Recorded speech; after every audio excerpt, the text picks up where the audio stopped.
Tonight, former President Trump is found not guilty of inciting an insurrection.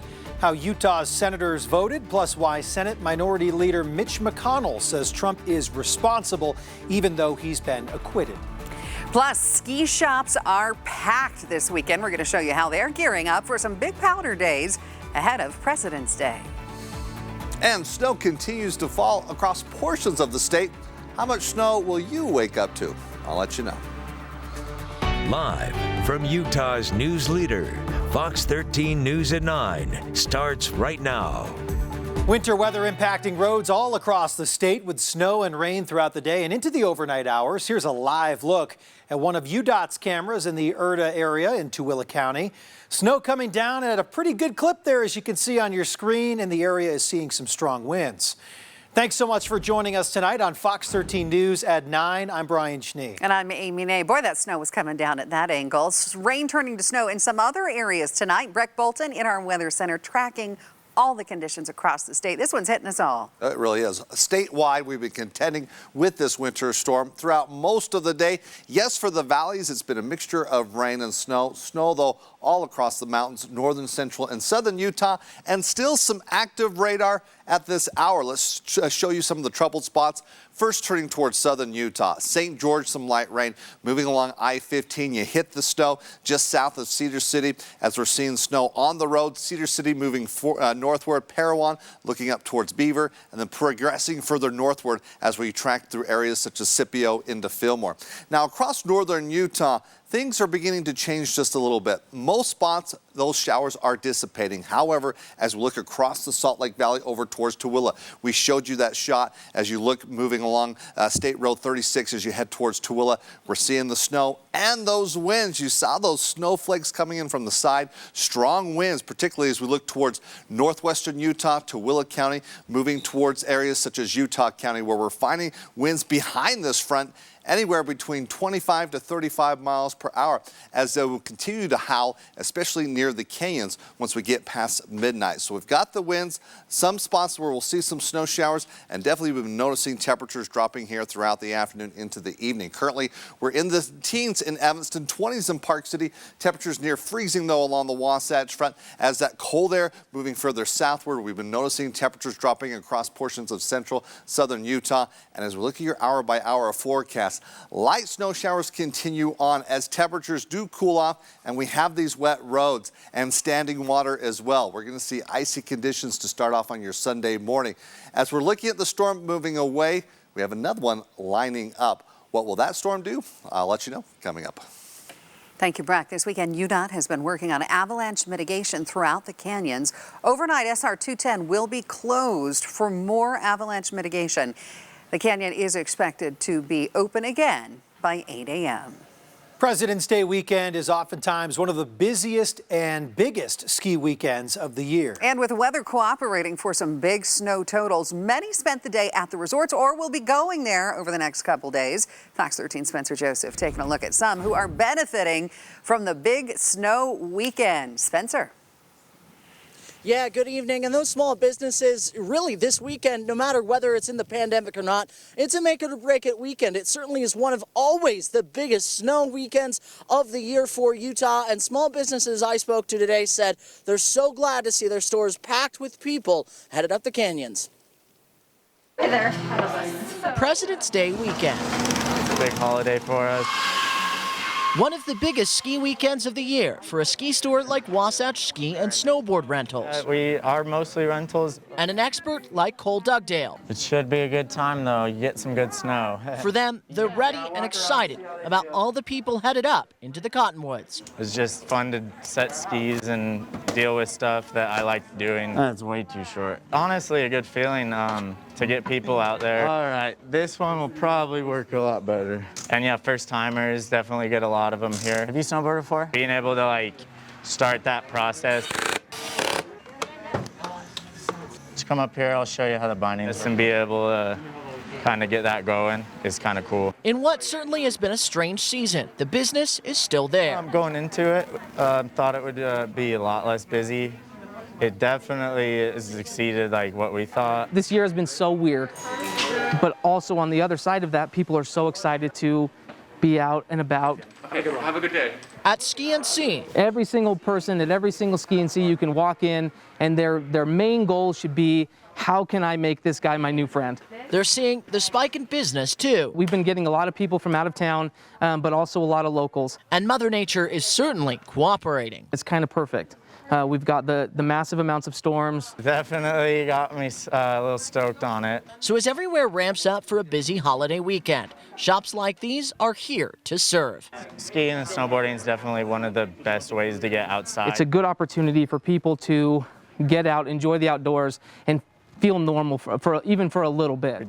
We want people to ski. We want people to go out and explore and be able to access what we have here.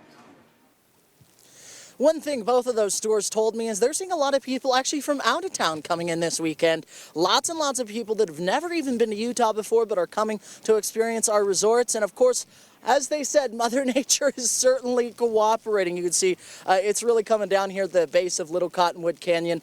And definitely road conditions, you can see behind me, are very, very, very snowy. And definitely as people actually continue to come up the canyon here for a little bit, it's certainly going to be snowy and tough conditions to drive up. But again, for anyone having fun this weekend, enjoy and be safe. Live in Little Cottonwood Canyon, Spencer Joseph, Fox 13 News, Utah. Well, that snow is really coming down. Good to see those businesses are doing well. Thank you, Spencer. With avalanche danger still high this season, Utah Avalanche Center letting people know about the elevated risks of a slide through their new Trailhead Avalanche Awareness Program. Today, people with the center set up at the Spruces Trailhead. That's in Big Cottonwood Canyon. They were there answering questions on types of rescue gear, current conditions, and any other questions anyone had about avalanches. So as we, adventure into familiar terrain, I think it's really important to have a heightened level of awareness. And so, paying attention to a lot of our red flags that we see throughout our travels. We're seeing wind loading, increase in heavy snow. If the sun comes out, is that adding, is that breaking down the snowpack as we travel through? If you have any questions about slides and avalanches, we've got a link over to the Utah Avalanche Center from our website. It's fox13now.com. In your national news, heading to D.C. now, in a day of twists and turns, the second impeachment trial of former President Donald Trump comes to an end with an acquittal. Big story we've been following all day. The Senate voted 57-43. That's 10 votes shy of a conviction. Fox's Ray Bogan has the latest reaction from Washington. Former President Trump has just been acquitted in the shortest presidential impeachment trial in history, just 5 days. Not guilty as charged. Former President Trump is not guilty of inciting an insurrection after a 57-43 vote.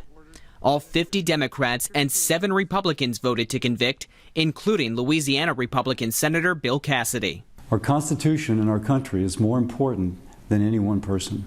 In a speech moments after he voted not guilty, Senate Minority Leader Mitch McConnell declared the trial was unconstitutional, but said the former president is culpable. Former President Trump's actions preceded the riot were a disgraceful dereliction of duty. As the violence unfolded and the Capitol was breached, and his own vice president fled for his life, and President Trump did nothing. The House managers say, although they lost, the votes show a majority of both the House and Senate believe Mr. Trump is guilty. What we saw in that Senate today was a cowardly group of Republicans who apparently have no options because they were afraid to defend their job. The former president reacted to his acquittal in a statement, quote, "This has been yet another phase of the greatest witch hunt in the history of our country." Mr. Trump also hinted at some type of a comeback, saying it's just the beginning of his movement and he'll have much to share in the coming months. In Washington, Ray Bogan, Fox News. Hearing from Utah senators now commenting after the conclusion of the impeachment trial.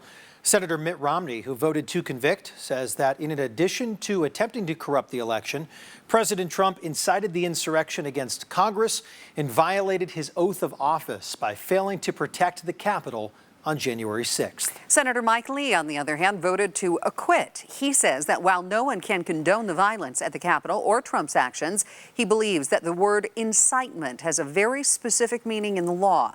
and that Trump fell short of that standard. Lots more ahead on Fox 13 News at 9. Coming up, police in Sandy are looking for whoever shot a juvenile. What police are learning about what led up to the gunfire. Plus a touching tribute. We're going to show you how officers in Harriman were honoring one of their own who was killed in the line of duty 1 year ago.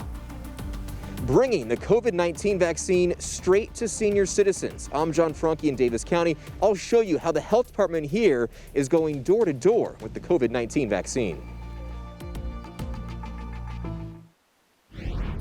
More local news for you tonight at 9. The body of a missing woman has been recovered at Antelope Island State Park. The Department of Public Safety found the body by helicopter around 11 o'clock last night, with Davis County Search and Rescue then recovering the body a few hours later around 1 a.m. Officials say her husband dropped her off at the state park at 6:30 Friday morning. After hours of not hearing from the woman, she was reported missing by 6 o'clock Friday night. They also believe her death to be an accident and not the result of suicide or foul play. The identity of the woman has not yet been released. Today marks 1 year since K-9 Sergeant Hondo died in the line of duty, and this afternoon the Harriman Police Department honored him. 1 year ago today, Harriman Police Service Dog Sergeant Hondo gave his life in defense of his partner and in service to the citizens of Utah. We gather here today to honor Sergeant Hondo and pay tribute to his ultimate sacrifice. Please observe a moment of silence for Sergeant Hondo. Hondo was shot in the sternum while helping capture a wanted fugitive in Salt Lake City. He died at a nearby veterinary hospital. The Belgian Malinois worked alongside Sergeant Ben Ricks for almost 5 years. Together, they made more than 100 felony arrests and seized hundreds of pounds of drugs. In more local news tonight, Sandy City Police are asking for your help in finding at least 3 suspects they believe are behind a shooting that sent a teenage boy to the hospital. This happened late last night at 79th South and 4th East. Investigators say the 16-year-old victim left home to meet up with a group around 11 p.m. Some sort of argument occurred, and one of the suspects pulled out a gun and shot the teen. Right now, again, we're just trying to identify our suspects, and we'll do that through gathering evidence and reviewing video surveillance in the area. We're hopeful that at some point we'll be able to interview our victim, and that will shed some light on the situation as well. Again, the shooting happened late last night in the Sandy area. If you have any information that could help officers, you're asked to contact Sandy City Police at the number right there at the bottom of your screen. It's 801-799-3000. Turning to the coronavirus here in Utah, some good news in the fight against COVID-19 tonight. Only 943 new cases of the virus were reported in our state today, and our weekly average number of cases is below 1,000 for the first time since October 2nd. Just over 14% of people who were tested over the past week have gotten a positive result. The COVID-19 deaths of 2 women and 3 men, all over the age of 45, were reported today. They were from Iron, Salt Lake, Tooele, and Utah counties. Almost 1,800 Utahns have lost their lives to the virus. Nearly 359,000 people in Utah have received at least their first dose of the COVID-19 vaccine. More than 150,000 of those people have gotten their recommended second dose. It's almost 500,000 shots given out, so well done with this rollout, but people still need them. The vaccine rollout to senior citizens aged 70 and older continues. In Davis County, some of the shots come with a more personal touch. Fox 13's John Franke has a story you'll only see right here.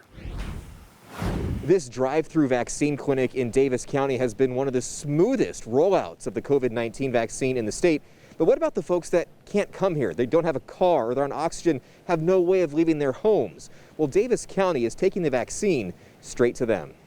That picture was taken the day before I was to fly to Korea. Air Force veteran Gerald Ibsen has lots of stories to share. I was a CFC gunner on a B-29. This lifelong Utahn spent 4 years serving the country. From there, we flew all over the world. He's seen a lot, but this pandemic... I never thought I'd see anything like it. I never hope to never have to have another deal like it. ...is unlike anything he's seen, experienced, or felt in his 88 years. I do have grandkids, but they've been staying away from me as much as they can.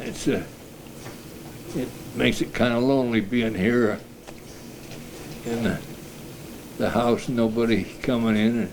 When Gerald opened the door Saturday, Hi there. he opened the door to the way life used to be. We are here to give you your vaccination. Come on in. A team of 2 from the Davis County Health Department So they've kept you safe, huh? Yep. gave Gerald his vaccine right in his living room. Very comforting to know that they're around. It's a program the county health department is offering to residents with the highest risk of a serious COVID infection. It's really a blessing that you can go in their homes and just give them the shots because they have become so lonely. Senior citizens who can't easily leave their homes. But when you see someone on their own turf, you have a whole different picture, an idea of what that person needs. The county hopes this allows staff to connect seniors with more assistance. And what other services or supports can we get for you to keep you safe and independent? This day represents a new beginning for Gerald. And I'm sure that everybody is as tired of it as I am. A shot in the arm that will soon allow him to see his loved ones. I miss being around people. And maybe even have a night out to enjoy his favorite meal. Go out to a steakhouse. Davis County plans to continue this program when the vaccine is made available to those who are younger than 70 years old. They asked anybody who may need the service to give them a call to be put on the list. We'll have that number for you on our website. In Davis County, John Franke, Fox 13 News, Utah. And a special bit of recognition to those vaccine distributors, if you will, going out in the elements to administer some of those vaccines today. Breck, will people be experiencing some more of that weather as they drive about tomorrow? Well, for some of us, it is a concern, especially tonight as temperatures are cooling off. And we've got all this wet roads and wet conditions out there. It's going to be icy come tomorrow morning.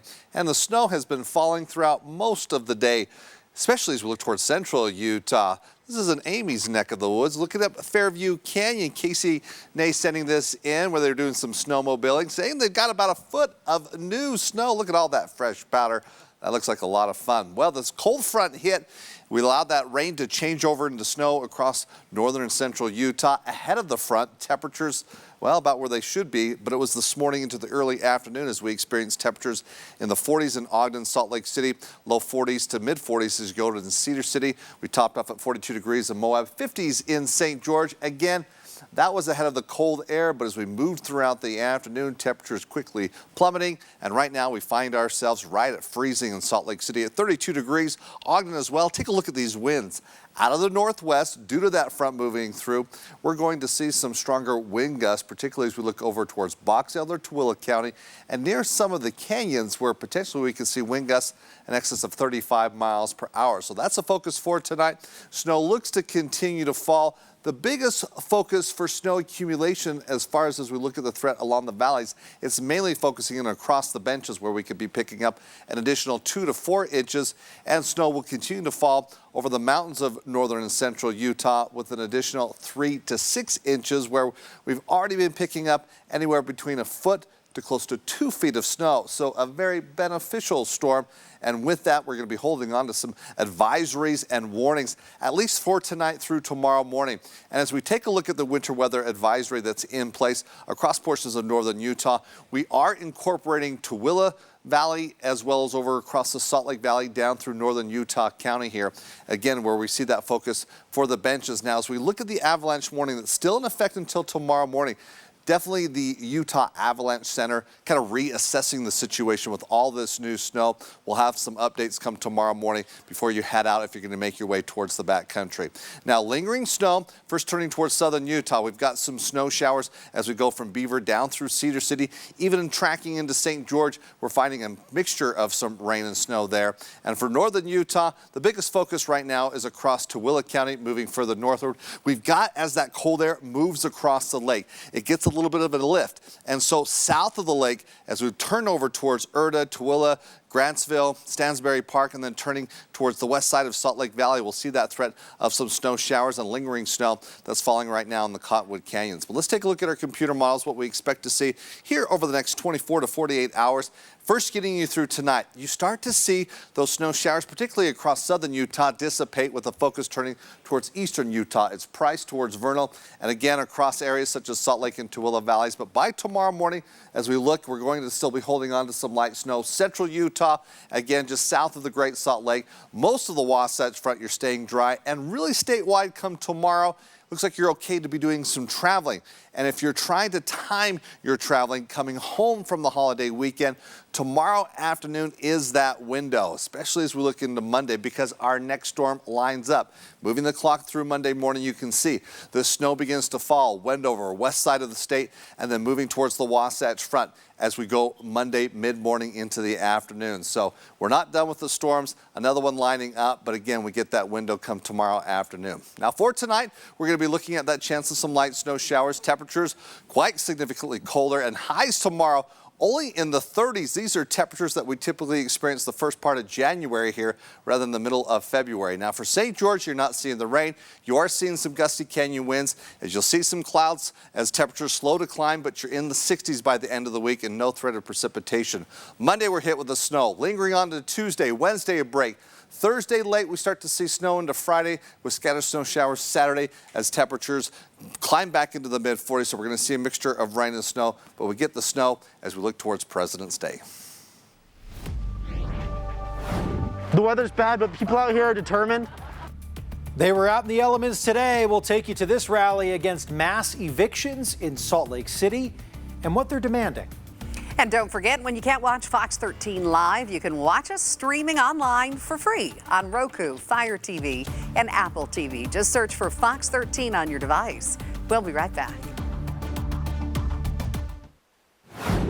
On Valentine's Day Eve, Salt Lake County's Animal Services held its Be My Valentine dog wash fundraiser today. The Rescue Pets Bath House in Sandy was kind enough to offer its space and bathtubs for the event. Anyone could come by with their furry friend, and for a $25 donation, each pooch was washed, blow-dried, and even got their nails trimmed, all with proceeds going back to County Animal Services.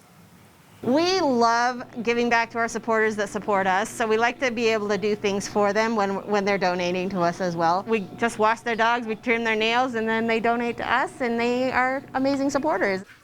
Animal Services tries to hold a handful of these kinds of fundraisers each year, but they had to cut back in 2020. They hope to be able to do many more this next year. We are working class people living with these consequences, and we're ready to do what it takes to get what we need to survive. Ahead in our next half hour, people in downtown Salt Lake demanding action to live affordably. We'll explain what they want changed to make that happen. And we'll show you how the University of Utah is looking to put a stop at incidents involving racism or prejudice on camera. And we want to take you outside right now. This is a live look from the Fox 13 Nissan Weather Beast. Look at that snow coming down on SR 36. Boy, causing some wet roadways. A little tricky drive there. This is just south of Tooele, just in the Tooele area, I should say. We've got more weather coverage for you coming up here on Fox 13 News at 9.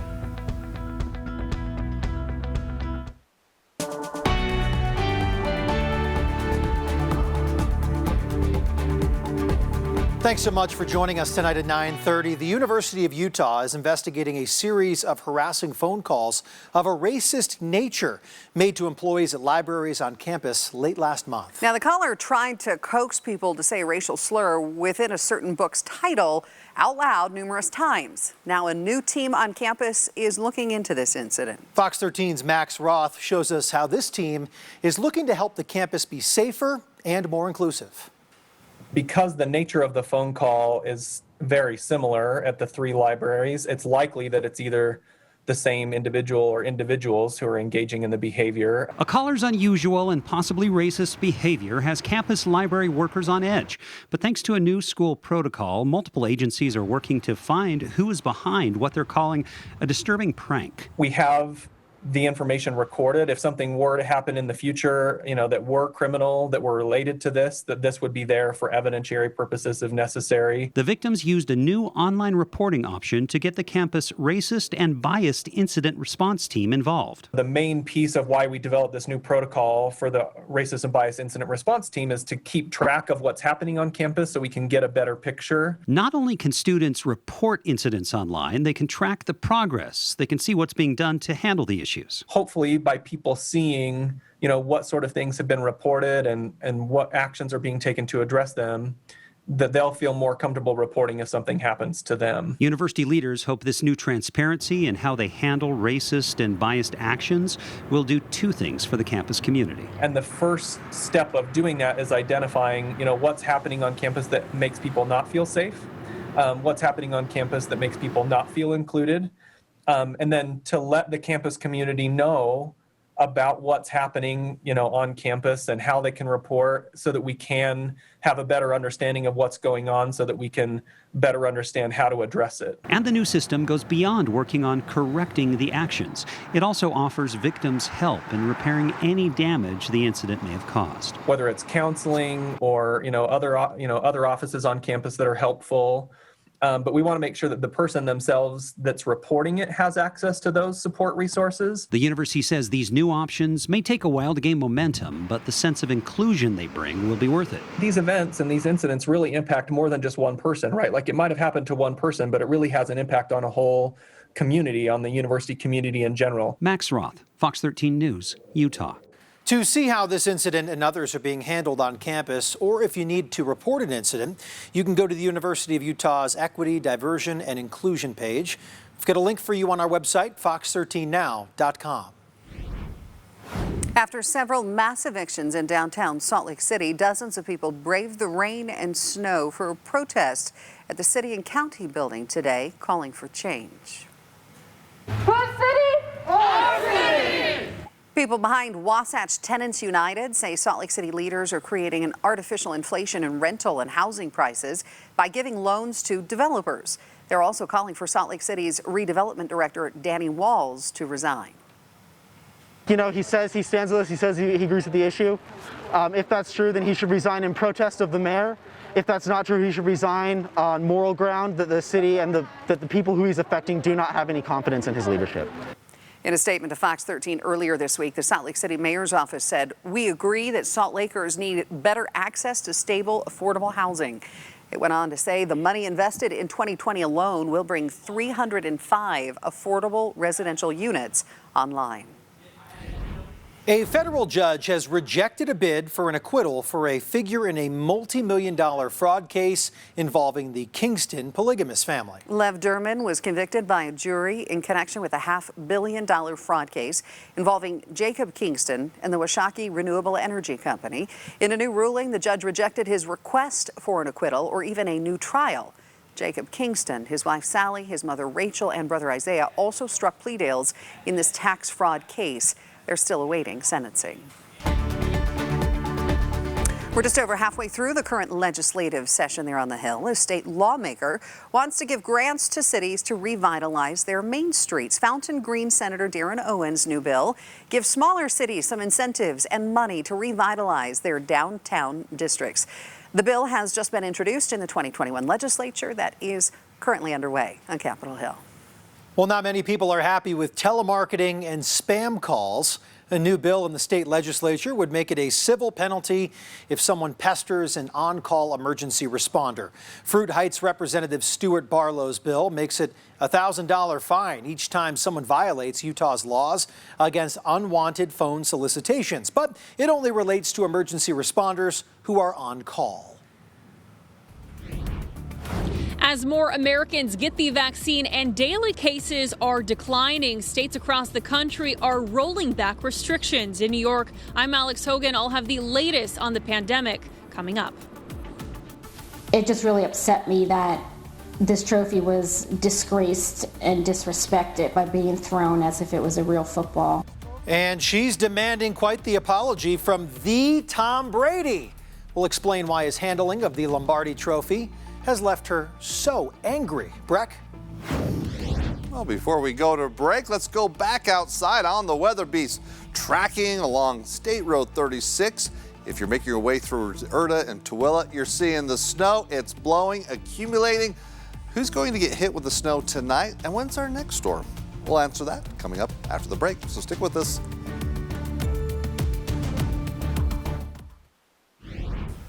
Thanks so much for joining us tonight. Taking a look at some national news and some positive signs in the fight against COVID-19. Daily new cases trending downward and the vaccine rollout getting faster, with pharmacies expected to take on a major role in the coming weeks. But as Fox's Alex Hogan explains, vaccine skepticism could get in the way of that progress. As COVID-19 cases continue to fall, more and more states are loosening restrictions. Just in time for Valentine's Day, Minnesota expanded capacity rules for restaurants, gyms, and private events. Ohio lifted a statewide curfew that's been in place for nearly 3 months. And in New York City, reopened indoor dining at 25% capacity, bringing much-needed relief for restaurants.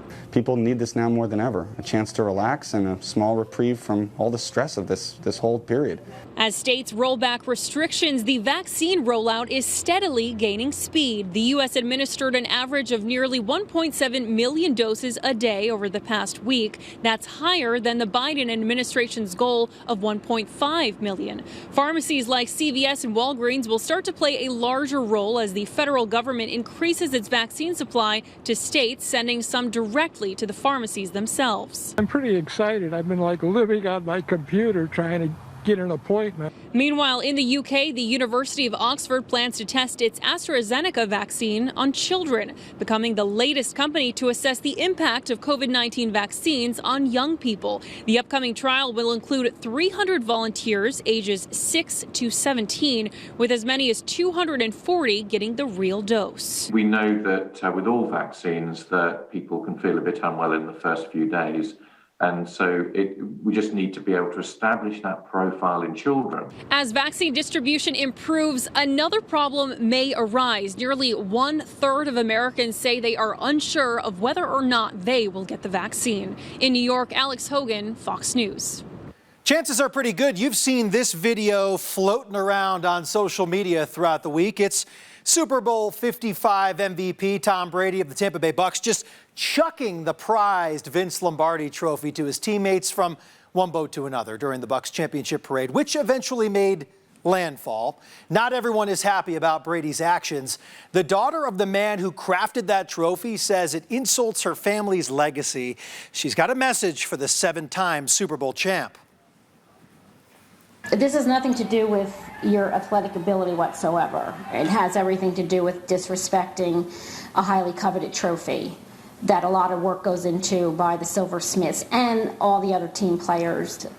I personally would like an apology, not just to me and my family and the other Silversmiths, but to the fans, to all the fans out there, all the football fans, the other team players. That woman you just heard from also says she was so upset after seeing what Brady did that she couldn't sleep for 2 nights. Quite dramatic. A great toss, I might add.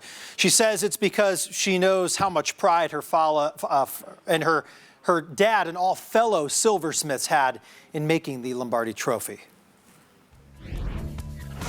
While February 14th looks a bit different this year due to COVID lockdowns and restrictions, some argue Valentine's Day can be even more special. I'm Christina Coleman with a look at love during these trying times. And later in sports, plenty of college hoops, including a renewed in-state rivalry and the Utes on the road in the Bay Area tonight. And don't forget about the volcanic Jazz. The Heat are the Heat, but it's the Jazz that are hot. Highlights from the Viv in a bit. So glad you could join us on this Saturday night for Fox 13 News at 9. We've got a lot to bring you tonight. Breck will have your forecast in just a few minutes. All right, lovebirds, Valentine's Day is just hours away.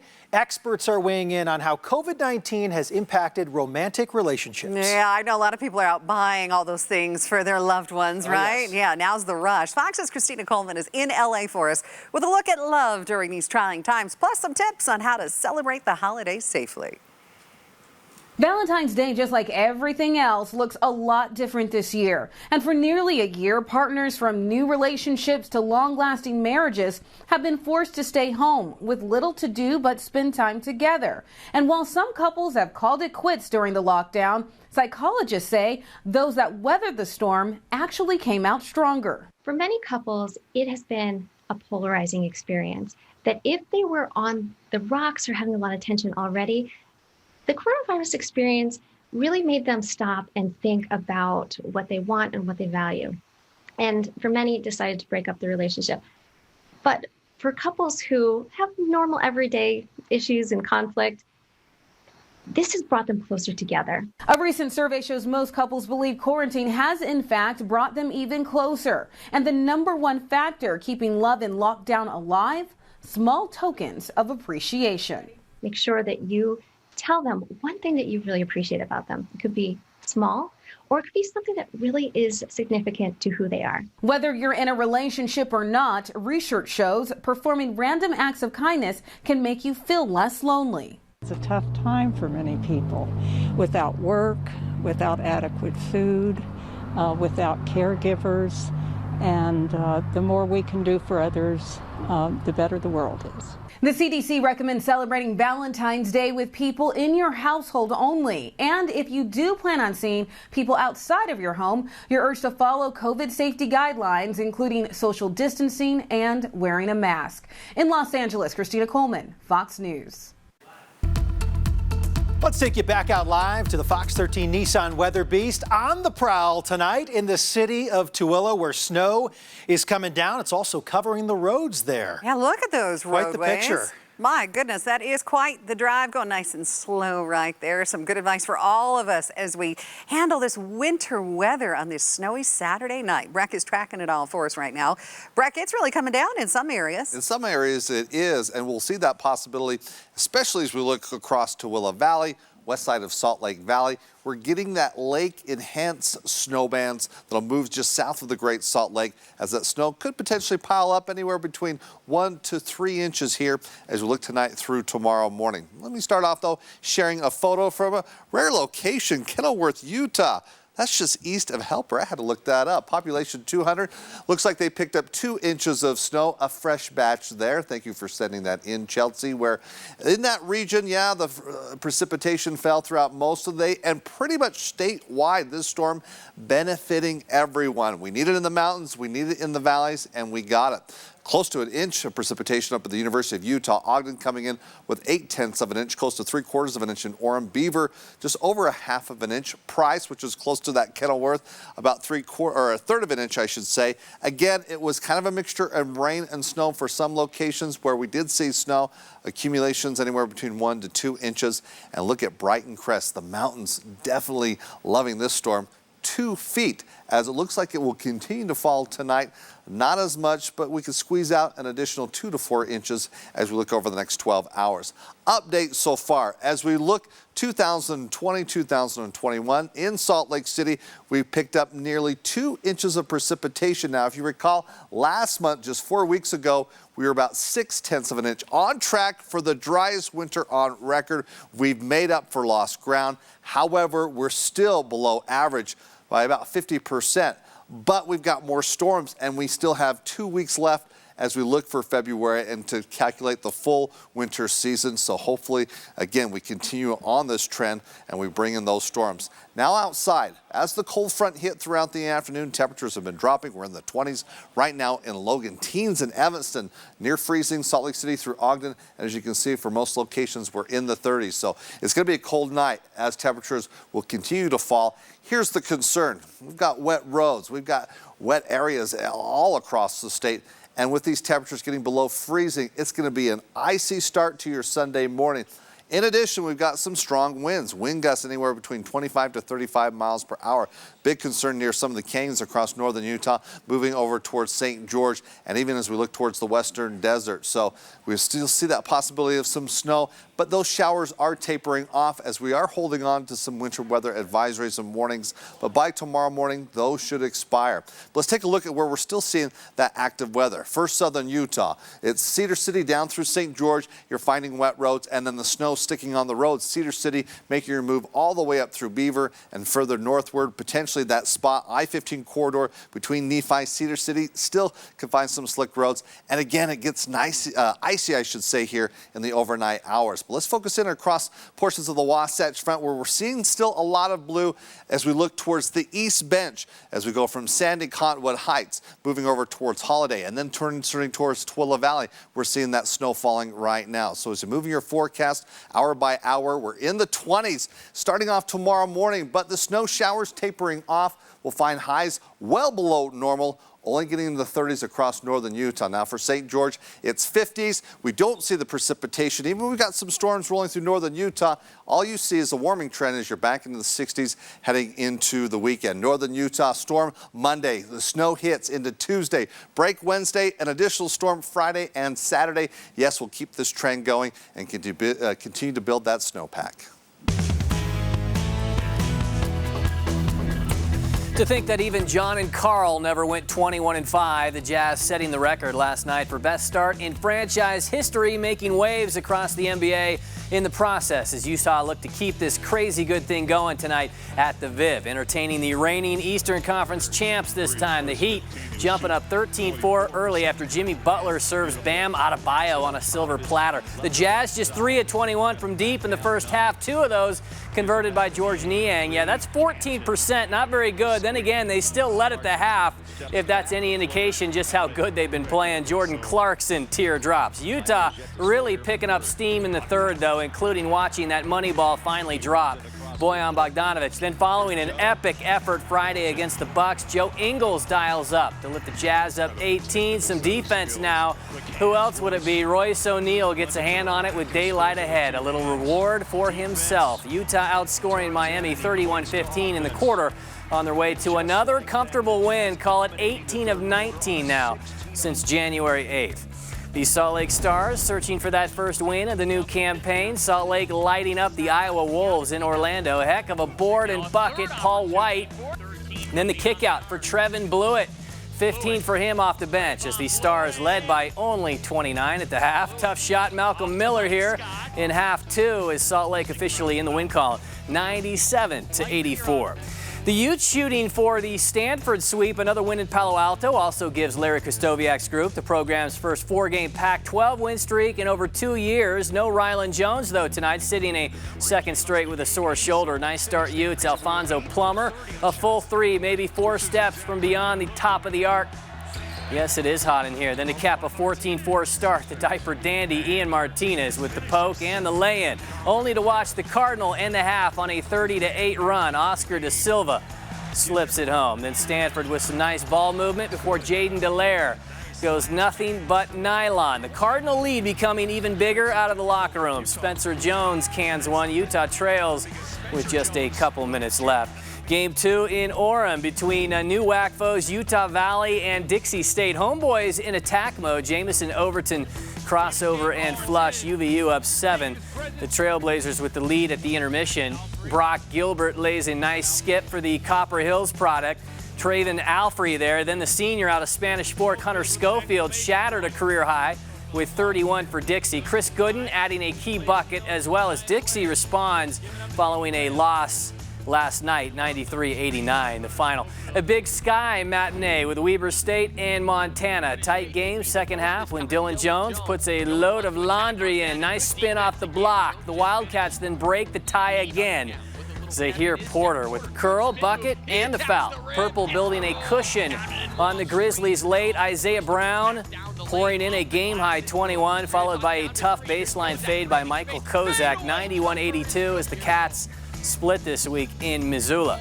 The BYU women have reeled off their last 5, including Saturday at St. Mary's. Close game with the Gales before Paisley Johnson Harding got going in the third. The senior near the elbow this time called a season-high 28 for her as Blue improves to 14-3 overall.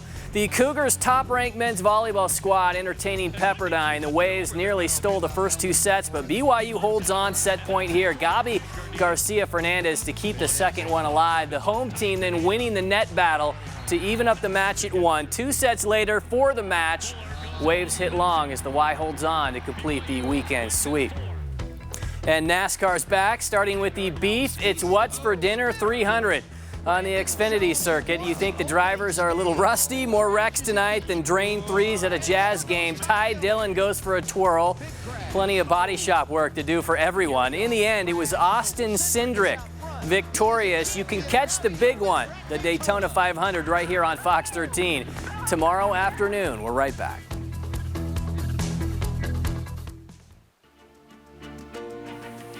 Thanks for joining us for Fox 13 News at 9. QuickCast is next.